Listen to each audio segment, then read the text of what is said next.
Halo, selamat datang di bacaan pekan dari tanggal 28 Juli sampai dengan tanggal 3 Agustus tahun 2025. Seperti biasa, ambil hanya jika resonate dan silakan lihat description box sebuah video ini untuk rangkuman bacaan pekan kali ini.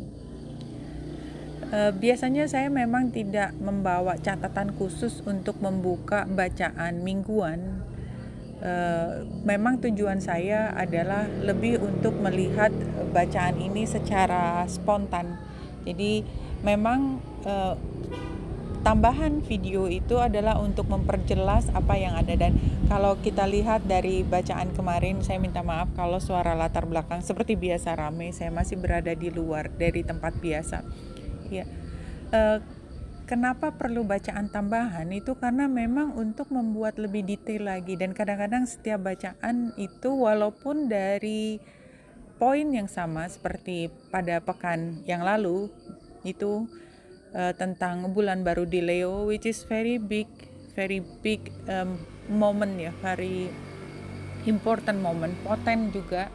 Itu memang saya membuat 2 tambahan, dan dari cerita yang sama aja kita bisa merasakan ada hal yang berbeda ketika disampaikan, karena memang begitulah kehidupan kalau menurut saya ya. Dan kemarin setelah membuat bacaan tersebut, jarang gitu di rumah ada capung masuk ke rumah, dan setelah saya melihat apa makna dari capung ya, itu ternyata adalah cerita tentang transformasi, jadi perubahan, dan memang bacaan itu secara tidak langsung berfokus pada transformasi.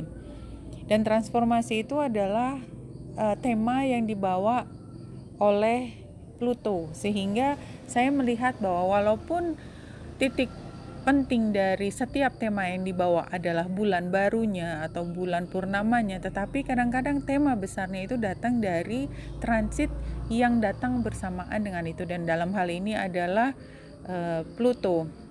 Dan Pluto yang membawa tema transformasi ini juga namanya juga Pluto, yang paling jauh ya dari tata surya kita, dari matahari.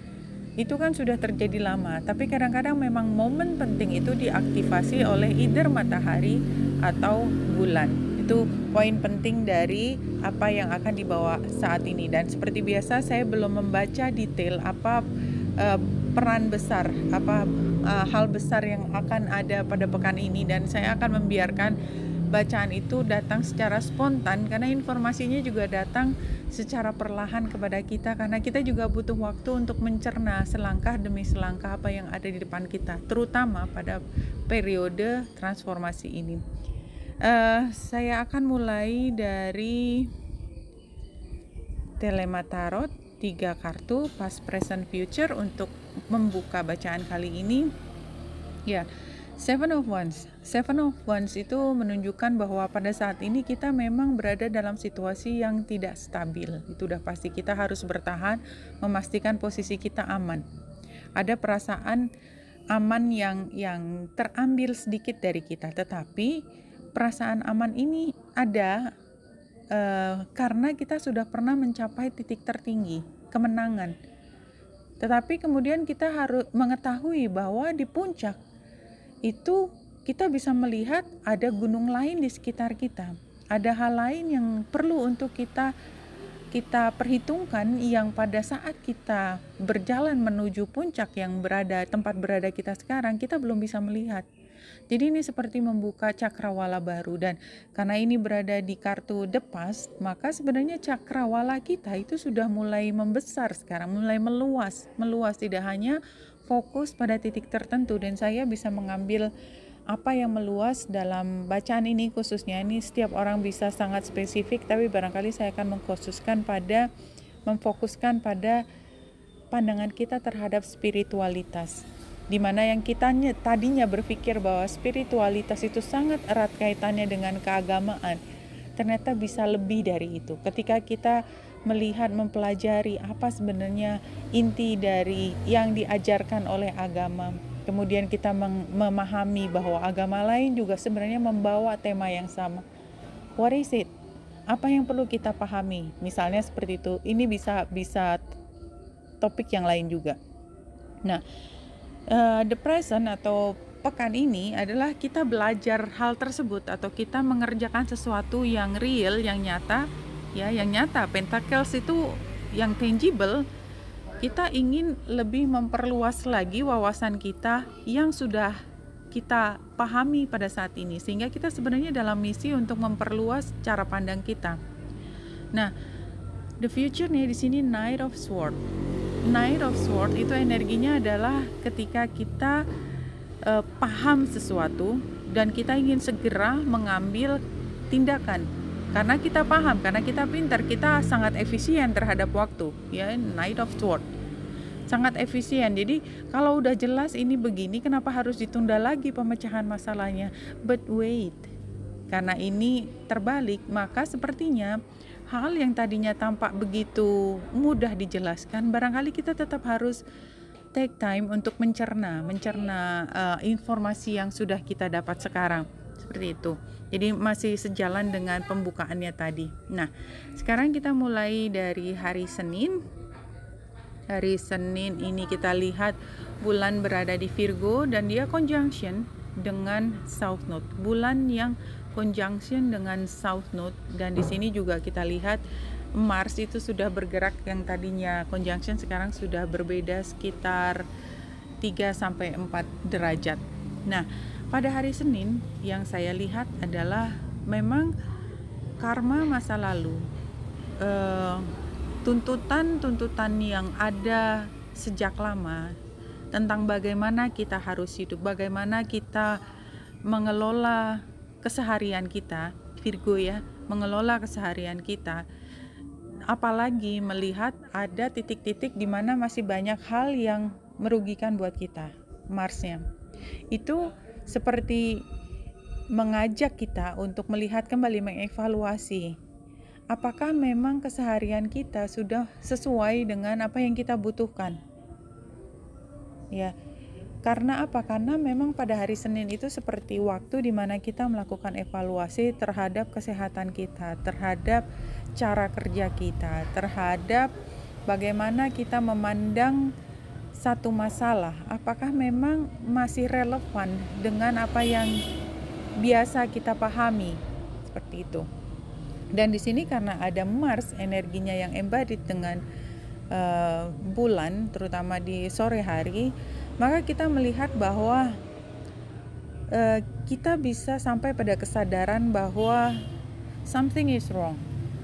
Something is wrong di masa lalu. The old self needs to be fixed gitu. Ada perasaan bahwa kita harus mengubah sesuatu untuk menjadi diri kita yang lebih efisien, lebih baik, lebih keren, seperti itu. Ya, dan kita ingin muncul keluar, ini energinya Virgo ya.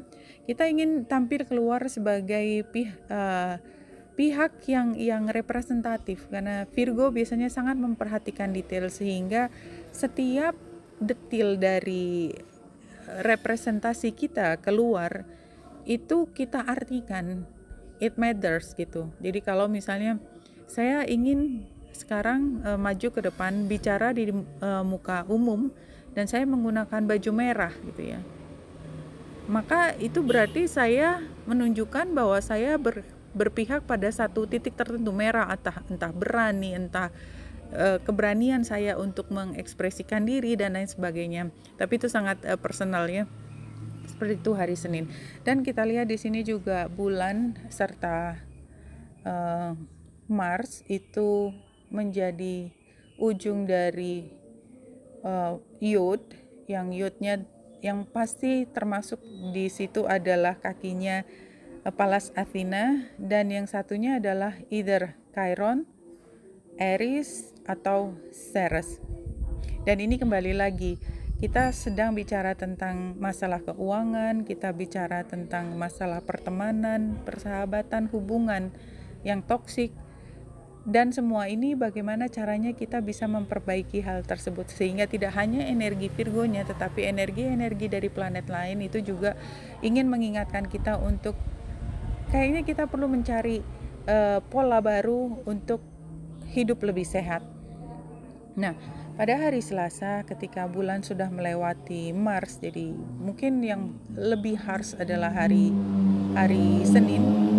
Maka hari Selasa di mana bulan yang akan oposisi dengan Saturnus retro dengan Neptunus retro itu, dan dia akan segera masuk ke Libra, maka memang ini adalah saatnya kita untuk menarik garis, ya, boundaries kita di mana, memahami bahwa saya tidak ingin agar saya tidak ingin masa lalu saya di mana saya sedikit teledor dalam menarik garis mana yang boleh, mana yang tidak boleh, itu tidak terulang lagi. Jadi sekarang saya berusaha untuk lebih berani, terutama dalam hubungannya dengan seseorang, dan bisa ini termasuk dengan kekasih kita. Dan apa yang kita berani katakan tentang garis ini, boundary, batas. Jadi yang sini kamu udah kelewatan itu namanya. Kalau ini ya masih boleh lah, masih bisa diterima. Kalau ini udah kamu itu namanya minta dikasih jantung, minta hati gitu. Itu kita udah bisa bilang seperti itu. Dan sekali kita menarik garis itu jelas, maka seluruh aspek dalam kehidupan kita juga akan terpengaruh. Tidak lagi yang tadinya hanya bicara tentang misalnya cara menyampaikan informasi yang tadinya kasar, kita nggak terima kalau kita diajak ngomong dengan cara yang kasar misalnya. Kemudian ternyata dalam keuangan juga yang mana yang menjadi tanggung jawab saya, mana yang bukan menjadi tanggung jawab saya, seperti itu. Jadi itu akan berpengaruh kepada semua, karena Neptunus yang retro yang menjadi oposisi itu seperti mengingatkan kita kembali di mana titik garis pantainya gitu, di mana air, mana pasir, harus jelas seperti itu. Nah, hari Rabu ini energinya memang lebih fokus ke Libra ya, dan oposisinya juga masih dengan Saturnus dan Neptunus, berarti kan ceritanya hampir sama, dan akan segera oposisi dengan Ceres, sehingga tadi yang saya sebutkan. Jadi Selasa dan Rabu barangkali ini saatnya kita menarik garis yang jelas tentang di mana boundary kita, di mana privacy kita, dan apa yang orang bisa lakukan terhadap kita. Dan itu semua harus datang dari dalam diri kita. Nggak bisa kita berharap bahwa orang lain harusnya sadar dong apa yang akan mereka katakan, apa yang akan mereka lakukan kepada kita. Enggak. Jadi keep in mind bahwa boundary itu yang membuat kita datangnya dari intensi kita. Dan ingat, intensi ini akan menjadi kuat apalagi setelah kita belajar dari bulan baru di Leo.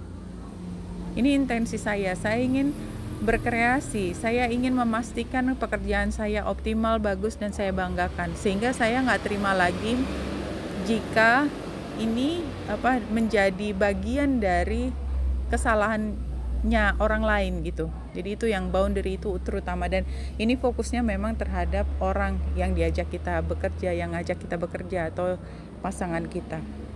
Hari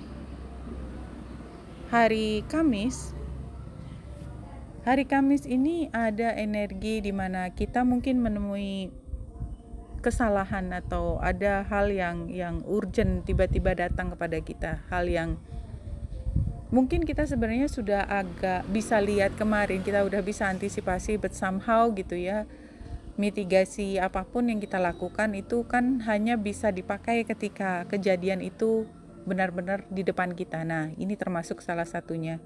Ya, kita dihadapkan, kita nggak suka, kita ngerasa terluka, tanda petik, pada hari Kamis. Kita merasa dirugikan, tetapi ya kita harus berani berkonfrontasi dengan apa yang ada di depan kita. Just be brave. Kita lihat bahwa bulan juga trine dengan Venus yang baru saja masuk ke Cancer ya. Ini barangkali juga satu poin penting hari Kamis ketika Venus masuk ke Cancer. Perhatikan di mana Cancer itu di rumah keberapa, teman-teman. Jadi kalau misalnya saya ascendennya Aries, maka berarti ke depan gitu ya, saya akan lebih menghargai apa yang disebut dengan rumah dan keluarga. Itu karena kalau ascendant Aries berarti dia ada di rumah keempat ya, Venus masuk ke rumah keempat saya, dan di rumah keempat itu adalah tentang ibunda, keluarga, tentang rumah, dan semua yang sifatnya domestik seperti itu. Jadi apapun yang kita hargai berada di rumah keberapa dibandingkan dengan ascendance kita, maka itu yang memang harus menjadi bagian kita. Oke, barangkali saya go through aja. Kalau Aries adalah tentang di rumah keempat. Kalau Taurus, ascendant Taurus ini ada di rumah ketiga, yaitu tentang persaudaraan, tentang komunikasi, tentang kesibukan atau persiapan untuk membuat kegiatan yang meriah, misalnya seperti itu. Untuk ascendant Gemini ini ada di rumah kedua, yaitu tentang keuangan. Jadi teman-teman Gemini mungkin memang harus lebih menghargai keuangan kita, apa yang kita miliki. Lakukan manajemen keuangan yang baik. Kalau buat teman-teman yang ascendantnya Cancer, maka ini adalah tentang diri kita. Percayalah bahwa yang paling berharga dalam kehidupan kita adalah kesehatan kita, diri kita yang perlu kita kedepankan, bukan orang lain. Jangan selalu menyediakan diri sebagai martir ya. Kita bukan keset seperti itu ya. Nah, buat Leo, maka Venus yang berada di Cancer itu berarti memang teman-teman Leo akan menghargai apa yang namanya spiritualitas. Jika kemarin spiritualitas itu tidak menjadi bagian dari diri kita, maka saat ini Leo mungkin harus dipaksa untuk lebih mengerti spiritualitas, dan spiritualitas itu bisa mulai dari intelektualitas ya. Jadi kalau dulu itu nggak peduli dan katakanlah ya apa yang ada apa mitos-mitos diterima aja, maka sekarang kalau logikanya sudah mulai ketemu gitu, maka kita mulai perhatian. Kalau teman-teman yang di Virgo ascendant Virgo, maka ini di rumah ke-11, yaitu tentang perencanaan masa depan, tentang dengan siapa kita mencapai tujuan tersebut ya. Dan ini juga termasuk kita mungkin Virgo ascendant menemukan komunitasnya.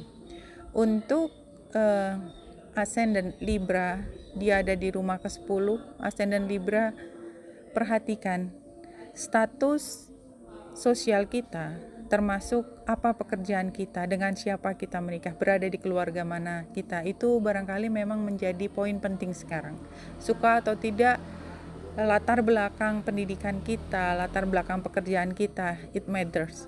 Seperti itu, mau nggak mau kayak semesta ngingetin lagi apa yang ada di kita. Dan kita perlu mengingat bahwa status itu memang secara sosial kita punya normalnya, tetapi somehow status yang paling penting adalah bagaimana menunjukkan kepada orang cara kerja kita yang efisien, cara kerja kita yang profesional ya. Untuk teman-teman dari ascendant Scorpio, maka Venus yang masuk ke Cancer itu adalah teman-teman Scorpio barangkali memang harus belajar bahasa baru, bahasa asing, atau harus melakukan perjalanan jauh, atau mulai berpikir tentang spiritualitas yang berada di tempat jauh seperti itu. Entah mengapa merasa perlu untuk pergi ke satu tempat untuk mendapatkan ketenangan jiwa seperti itu. Untuk Sagittarius, ini ascendant Sagittarius, Venus yang masuk ke Cancer itu berada di rumah ke-8, maka teman-teman Sagittarius mungkin harus berkutat dengan propertinya, dengan harta bersama dan lain sebagainya. Buat teman-teman ascendant Capricorn, Venus yang masuk ke Cancer itu menandakan harus menghargai apa yang disebut dengan pasangan, teman kerja, teman sejawat, harus diberi penghargaan yang sama tinggi, memperlakukan dengan hormat, dengan respect dan dignity. Teman-teman Aquarius, ya, Venus yang masuk ke Cancer itu berada di rumah ke-6, maka teman-teman dari Aquarius mudah-mudahan menyempatkan diri untuk berolahraga, untuk melihat lagi kebiasaan-kebiasaan yang menyehatkan, dan mungkin cara makan diet. Kemudian juga kalau punya penyakit tertentu, ini adalah saatnya untuk kita mulai medical check up barangkali teman-teman ascendant Aquarius. Untuk teman-teman ascendant Pisces, Ini berada di rumah ke 5, teman-teman Ascendant Pisces ini. Venus yang masuk ke Cancer ini mengajak kita untuk lebih giat lagi berkreasi, lebih happy, melihat kehidupan lebih cerah, seperti itu. Dan ini mulai dari Kamis tadi yang saya sudah jabarkan satu persatu ascendannya. Memang rumusnya ascendant bukan matahari ya. Oke, pada hari Jumat ketika bulan sudah masuk ke Scorpio is a totally different story. Jadi pada hari Kamis ketika masuk ke Jumat itu kayak ada perubahan energi yang luar biasa berubah ketika kita yang tadinya mencoba menghargai kehidupan, maka kita seperti terdorong untuk membuat pemahaman lebih jauh, investigasi lebih jauh. Mungkin ini saatnya kita untuk belajar membuka buku, mendengarkan YouTube, apapun metodenya untuk menambah informasi tersebut. Ya. Hari Sabtu ini adalah hari yang luar biasa. Kayaknya hektik ya, mungkin saya bisa katakan hektik, di mana bulan conjunction dengan Juno, dengan Vesta, dengan Lilith dan berada di Scorpio. Kemudian juga trine dengan Jupiter serta dengan North Node. Nah, ini artinya memang ini seperti yaitu hektik sekali. Kayak kita berada di satu lingkungan, ketemu dengan banyak teman-teman perempuan yang memberi komentar, yang mengatakan hal yang mungkin sedikit menyakiti hati kita, tetapi di lingkungan sosial di mana ketika walaupun kita tersinggung, kita tersenyum gitu, kita ya seperti ketemu di pesta, disindir-sindir, kita tetap ketawa, kita tetap menunjukkan hal yang positif, terutama menunjukkan bahwa kita happy. Di sini ada trine dengan Jupiter, dan ini artinya somehow di tengah kehiruk pikukan tersebut, hari Sabtu itu adalah hari yang cukup poten untuk kita bisa menjalin kembali hubungan yang lebih harmonis dengan pasangan kita. Kadang-kadang kita memang harus di push to the limit ya, push to the limit. Ketika kita vulnerable, maka kita punya sesuatu untuk dibahas dengan pasangan kita. Jadi kalau kita memang ingin kita selalu kuat gitu, tetapi kadang-kadang memang ketika hubungan dengan pasangan itu kita perlu untuk berada di titik di mana kita mengenali vulnerabilitas, kerentanan kita maupun kerentanan dia. Dan biasanya barangkali kerentanan maskulin itu jauh lebih dominan. Dan pada saat ini kerentanan feminin itu justru sedang meningkat, dan oleh sebab itu energi maskulin itu akan bisa seperti menyembuhkan luka hati kita. Jadi ini kayak misalnya kita di tengah kesibukan banyak teman-teman ya, laki perempuan sebenarnya, karena energi feminin maskulin bukan hanya tentang gender, kelamin, tetapi juga tentang ketika kita banyak ngobrol, orang nyindir-nyindir kita kuat gitu, kita tahu bahwa kita tidak seperti apa yang mereka katakan, but somehow kerasa di hati, ada luka karena kita cuman orang, hati kita juga terbuat dari darah dan daging gitu ya, sehingga tetap kerasa. Nah, pada saat kita sedih membahas dengan pasangan kita atau orang yang dekat dengan kita, jadi bulan dan Jupiter itu kayak ada daya tarik luar biasa. Tidak harus lawan jenis, tidak harus pasangan, tetapi adalah orang yang paling dekat dengan hati kita. Kita bisa curhat. Jadi kita curhat setelah mengalami hari yang berat seperti itu. Itu hari Sabtu. Hari Minggu bulan yang mulai masuk ke Sagittarius dan oposisi dengan Uranus di 0 derajat 59 menit. Ini adalah saatnya kita memang harus mengubah cara pandang kita. Bulan yang ada di Sagittarius is not a very easy place gitu ya. Bulan yang ada di Sagittarius itu dipaksa untuk berpikir gitu, dipaksa untuk berpikir sebagai orang yang bijaksana. Dan untuk menjadi bijaksana itu ada banyak hal yang di kepala kita yang tadinya udah lumutan gitu ya. Lumutan tuh artinya udah lama kita berpikir dengan cara seperti itu. Kita harus memahami bahwa ada cara pandang lain, dan itu it doesn't feels good at the first ya, tetapi dia akan membawa kita pada cara pandang yang lebih luas. Oke. Jadi secara umum kita lihat tema utama dari pekan kali ini adalah kita memang perlu untuk mulai dari dalam diri kita, mengenal lebih jauh gitu ya, apa yang menjadi paling penting untuk diri kita. Tetapi pada akhirnya adalah kita melewati perubahan ini selangkah demi selangkah. Perubahan cara pandang itu kita alami secara alamiah, tidak ada yang dipaksakan, tetapi memang semesta seperti menempatkan semua hal di depan kita, memaksa kita untuk berpikir dari awal bahwa kita udah sampai segini, di depan masih luas, dan ini adalah pilihan kita apakah kita mau jalan terus atau tidak. Oke, kita langsung masuk pada Rumi, satu kartu. Kita acak terlebih dahulu the all encompassing hand. Jadi ini gambarnya kalau kita perhatikan, ini warnanya secara umum adalah gelap, tapi gelapnya hijau gitu ya, nuansanya hijau. Jadi ini kan seperti hijau adalah baru gitu ya, rejuvenation. Di sini ada dua kepala ya, dua profil, dua figure. Yang pertama yang lebih jelas di bawah itu seperti menangis, jatuh, terpuruk, dan yang di atas adalah berasal dari cahaya bulan, cahaya.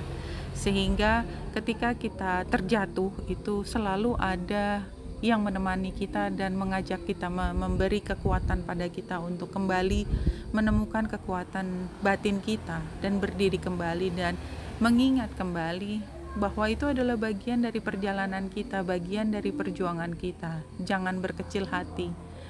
Semua orang yang penting itu mendukung dirimu, termasuk spirits dan semua spiritual teams yang memang menjaga diri kita. Oke, kita lihat apa 22 ya. Jadi memang hubungan antara dua pihak ini. Nah, the all-encompassing hand, you are the essence of my existence. Who am I? A mirror in your hand. Whatever you do, I will do. I am your irresistible reflection. With every breath, I feel my heart is beating with yours. In your joy, I'm exuberant. In your sadness, I am in sorrow. If you are bitter, I become bitter. If you are grace, I become grace. My joy is when I am bewildered in your beauty and taste of sweetness of love of your lips. If I pick rose without you, it becomes thorn in my hand. If I am the thorn, I become the rose in my hand. Jadi sebenarnya itu adalah refleksi. Jadi siapapun yang membantu, dan spiritual team yang dimaksud di sini juga adalah bagian dari diri kita, soulnya kita yang selalu menjaga perjalanan kehidupan kita. Jadi kalau saya baca buku tentang dimensi, ada yang namanya dimensi ke-6. Dimensi ke-6 itu adalah tempatnya kita creation. Dan disitulah sebelum semuanya terjadi di dunia nyata yang kita hadapi, yang kita sebut dengan nyata, di dimensi ke-6 itu diciptakan terlebih dahulu. Dan siapa yang menciptakan materi tanda petik di dimensi ke-6 adalah intensi kita. Itu yang harus kita sadari. Kalau di soul kita merasa down banget gitu ya, di down banget, maka yang muncul di dalam kehidupan nyata kita adalah itu, bukan sebaliknya. Dan oleh sebab itu mungkin memang ini adalah saatnya kita mengerti, mempelajari bahwa semua itu datangnya dari diri kita, semua cara pandang kita. Dan mungkin perubahan tadi tentang spiritualitas yang kita bicarakan the whole time itu adalah bagaimana kita mengubah dari yang kita driven by stimuli dari eksternal, dan sekarang kita memfokuskan dalam creation ini, kita mulai semua dari intensi kita, dan itu akan terproyeksi semua dalam kehidupan kita. The all encompassing hand itu yang saya lihat. Kita lihat dari Lenormand-nya. Iya, ini adalah saatnya kita belajar. Kenapa? Karena kita merasa miserable. Karena kita merasa bahwa apa yang kita inginkan kita nggak dapat. Semua yang kita cita-citakan, kita upayakan, tidak kembali kepada kita seperti yang kita harapkan. Sehingga kita harus belajar. Apa yang kita pelajari The moon is perasaan ya. Kalau saya melihat bulan ini bukan lagi waktu, tetapi lebih melihat sebagai bagaimana kita mengelola kalbu kita, perasaan kita, intensi kita, sehingga kita menjadi bagian yang utama, pemeran utama dari kehidupan kita. Kita menjadi pemeran utama dalam kehidupan kita. Oke, dilanjutkan. Mudah-mudahan bisa lebih cepat lagi. Smudging ceremony ini seperti pembersihan ya. Let go of the past, purify detox, release whatever whatever doesn't serve you, support in your life. Sorry banget. Cleanse your body and environment by doing space clearing, clutter clearing. Let go of the old, discarded and unused to make way for new energy. Yeah. Eat lightly, drinks lots of fresh water and consume food with a strong life force. Ini barangkali di awal pekan ketika bulan masih ada di Virgo, ini barangkali tugas kita. Diet, ya, kita makan hal yang dingin tanda petik. Bersihkan fisik kita, hati kita, spiritualitas kita. Oke. Yang kartu kedua adalah ini Jaguar. Ini deck yang saya paling suka, Jaguar, apalagi untuk tema. The Jaguar is the protector of all life in the Amazon and times of fear. She brings courage and certainty. Jaguar is at the top of food chain, never becomes prey. With great stealth artinya bayangannya nggak ketahuan arahnya kemana. She can track her mark from a distance and not be seen or heard. She moves gracefully through the jungle, relishing the abundance and rainforest, fearless and at ease. Ya, jadi ini jelas, ini udah levelnya udah tinggi banget ketika kita menguasai kehidupan kita. Kita tahu every piece, every titik di dalam kehidupan kita, dan nggak perlu kita approval atau mencari ke sana mengetahui semua, karena intuisi kita udah jalan dan kita ingin berada di sini. Jaguar knows the ways beyond death and is the master of shadow, blending invisibility between light and dark, night and day. Oke, berapa lagi? Sedikit lagi. Confrontation, pick your battle wisely. Ya, ini juga very clear. Nih, silakan di pause kalau mau membaca. Jadi sepertinya memang konfrontasi itu termasuk bagian dari mungkin kegiatan kita pada pekan kali ini. Tadi kita udah lihat hari apa ya, hari Kamis barangkali. Previous eventsnya Cow Spirit, the miracles are endless. Dan ini kita udah paham bahwa semua langkah, setiap langkah dalam kehidupan kita selama kita masih bernafas, itu adalah miracles in itself. Magic works through you, dan kita tidak menunggu keajaiban dari luar, tapi kita yang membuat keajaiban itu bisa terjadi. There is always enough, karena apa yang kita butuhkan selalu sampai pada kita. Kita yang membuat kecukupan untuk diri kita sendiri. Treasure chest, an unforeseen windfall of new abundance comes to you now. Ya. Kemudian apa lagi? Iya, kita lanjutkan. The sun, this is very nice, no? The sun. Jadi ini seperti bulan baru di Leo, the sun. Your plans will work and out well, brings your happiness, prosperity, and success. You'll garner the recognition for your accomplishments you so richly deserve. Ya, udah lewat, tetapi kita merasakan energinya mulai dari sekarang. Prince of Autumn, trustworthy, dedicated, protective, funny gitu ya.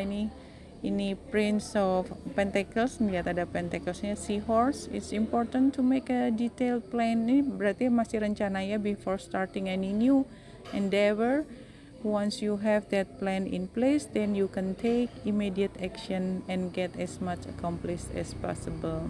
Yang ini the moon, tadi the moon juga 2 kali berarti ya. It's important to trust your intuition even if you're unsure of what's happening.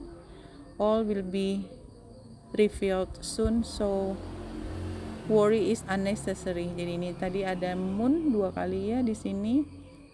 Sorry, yang ini. Dan kemudian satu lagi tadi dari sini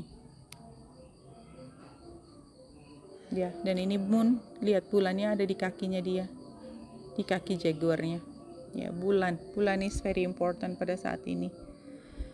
Oke, kita sudah sampai di tarot yang klasik. Kita lihat apa yang muncul di sini. Oke, this is quite interesting. Jadi ini adalah situasinya kita masih transisi, dan tadi dari pembukaan itu kita adalah tentang transformasi. Dan kemudian challenge-nya adalah mungkin memang kita akan merasa sedikit disappointed karena kita inginnya semua serba mudah. Advice-nya adalah dijalanin aja ya, naif, kayaknya saya ambil naifnya. Outcome-nya adalah pada saat ini, terutama pekan ini, kita memang masih belajar banyak tentang bagaimana kita shading old self untuk menuju ke new self-nya kita. It's okay. Jadi gambarnya juga, gambar ruminya sudah menggambarkan hal tersebut. Untuk menutup, nah sebelum menutup ini sepertinya tadi saya juga ada satu deck yang belum saya buka, excuse me, yang terakhir di sini ya, ini. Jadi ini memang saatnya kita meningkatkan awareness kita, dan kita pikir akan segera awareness itu datang dari crown chakra kita yang segera bisa aktif, tapi kayaknya memang kita harus menunggu dulu sebelum itu aktif. But anyway, advice-nya adalah authority, artinya kita punya kewenangan penuh terhadap kehidupan kita, sehingga kita bisa fokus pada cinta terlebih dahulu. Ini udah tadi belum? Udah ya? Oke. Nah, sekarang kita menutup bacaan pekan kali ini. Dan informasi yang datang dari spiritual guides kita adalah death is not serious, life is not serious, so have fun and laugh around. Jadi ini sebenarnya saya kembali mengingatkan, kalau saya kebetulan dibesarkan dalam agama Islam, sebenarnya ada 2 ayat yang menyatakan bahwa kehidupan kita itu hanya seperti bercanda ya. Jadi artinya walaupun saya mungkin tidak belajar secara lebih mendalam di agama lain, tapi yaitu kehidupan itu hanya bercanda. So don't be too serious, just be happy as much as possible. Kalau ada kematian, dan kemarin juga saya sudah menyebutkan crossover death karena Plutonya, that too, walaupun yang ditinggal merasa sangat sedih, sangat berduka, tetapi sebenarnya secara spiritual dia hanya berpindah tempat, sehingga kehidupan kita juga adalah sementara. Kita juga nanti akan kesana, nggak ada, kita nggak akan hidup selamanya, something like that. So have fun and laugh a lot. Ngapain kita udah susah-susah jatuh ke dalam dunia nyata ini, dan di dalam dunia nyata yang kita lakukan hanya bersedih dan bersusah payah tanpa menikmati apa yang bisa diambil, kenikmatan apa yang bisa kita telan, kita terima pada saat ini. Oke, Wenita Indrasari di sini, semoga membantu. Salam hati dan cahaya.